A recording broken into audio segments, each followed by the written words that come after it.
memenuhi janji saya sebelumnya untuk membahas hukum bertawasul dengan orang meninggal, ya orang soleh yang sudah meninggal atau kepada Nabi Muhammad SAW. Pada video sebelumnya kita sudah bahas untuk hukum bertawasul dengan menyebut nama atau menyebut kedudukan ketika berdoa kepada Allah. Misalnya, ya Allah, aku memohon kepadamu ya Allah dengan kemuliaan nabimu, atau dengan kedudukan nabimu, atau dengan kemuliaan Syekh Abdul Qadir Jailani, atau ulama-ulama yang lain.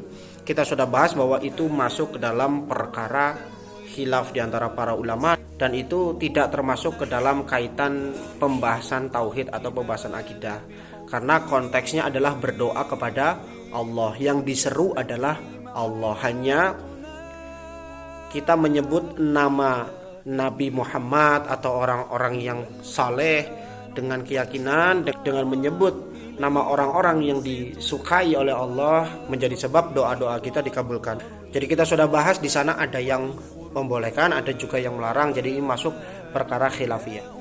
Kemudian untuk bertawasul dengan orang yang sudah meninggal dengan menyeru mereka, ini berbeda. Kalau ini betul-betul target doanya adalah mereka agar disampaikan kepada Allah, ya, agar disampaikan kepada Allah. Nah, ini yang akan kita bahas. Menurut ulama kaum muslimin bahwa perbuatan tersebut adalah perbuatan yang dilarang, perbuatan yang diharamkan. Bahkan itu termasuk dari perbuatan kesyirikan. Dalil yang biasa dibawa adalah firman Allah dalam surah Al-Jin ayat 18, wa annal masajida lillahi fala tad'u ma'allahi ahada. Dan sesungguhnya masjid-masjid itu adalah kepunyaan Allah, dan janganlah kamu menyeru bersama Allah seorang pun. Jadi kita dilarang menyebut atau menyeru selain Allah ketika kita berdoa, karena masjid-masjid itu adalah milik Allah Subhanahu wa taala. Dan Allah taala juga berfirman dalam surah Al-A'raf ayat 194, innal ladzina tad'una min dunillahi ibadun amsalukum. Sesungguhnya mereka yang kamu seru selain Allah adalah hamba-hamba Allah juga seperti kamu. Kemudian Rasulullah SAW dalam hadis riwayat At-Tirmidzi juga mengatakan, idza sa'alta fas'alillah. Apabila kalian minta, mintalah hanya kepada Allah. Idza sta'anta fasta'in billah. Kalau kamu minta pertolongan, mintalah pertolongan hanya kepada Allah Subhanahu wa taala. Jadi dari dalil-dalil tersebut menyatakan bahwa kita dilarang menyeru siapapun yang gaib kecuali Allah. Kemudian penjelasan ulamanya, nukilan perkataan ulamanya diantaranya adalah ucapan Imam Ibnul Qayyim rahimahullah ta'ala.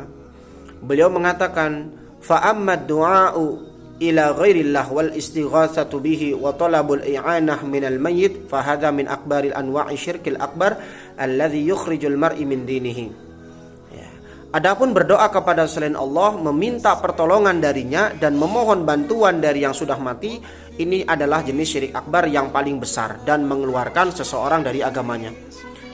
Wa inna ma ja'alahum wasa'ita li du'aihi fahadha min naw'i syirkil asghar. Namun jika tidak memiliki keyakinan seperti itu dan hanya menjadikan mereka sebagai perantara dalam doanya, maka ini termasuk jenis syirik asghar. Jadi untuk hukumnya itu dirinci teman-teman. Kalau dia menyeru selain Allah, menyeru orang yang soleh yang sudah meninggal, atau menyeru Nabi Muhammad dengan keyakinan bahwa Nabi lah yang menolongnya atau orang soleh lah yang memberikan pertolongan, bukan Allah Subhanahu wa taala, maka ini jatuhnya syirik akbar. Apalagi sampai keyakinan dia ingin jodoh, dia ingin rezeki dari orang soleh yang dia seru itu.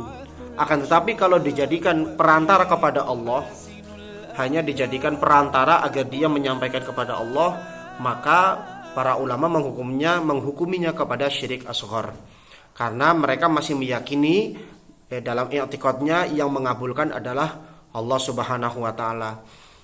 Perbuatan mereka menyeru orang yang sudah meninggal karena syubhatnya diantaranya adalah bahwa orang yang sudah meninggal itu masih bisa mendengar dan masih memiliki kemampuan untuk berdoa kepada Allah.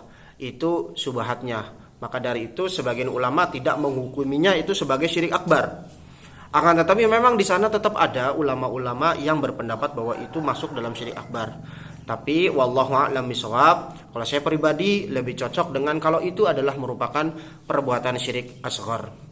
Jadi bagi sebagian kaum muslimin yang mungkin ada dalam mempraktekannya, mereka adalah muslim, bukan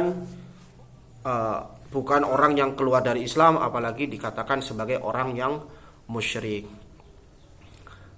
Akan tetapi ya memang kalau bicara jujur ya kita akan mengatakan bahwa perbuatannya adalah perbuatan syirik, tapi syiriknya syirik asghar yang mengurangi kualitas tauhid seseorang.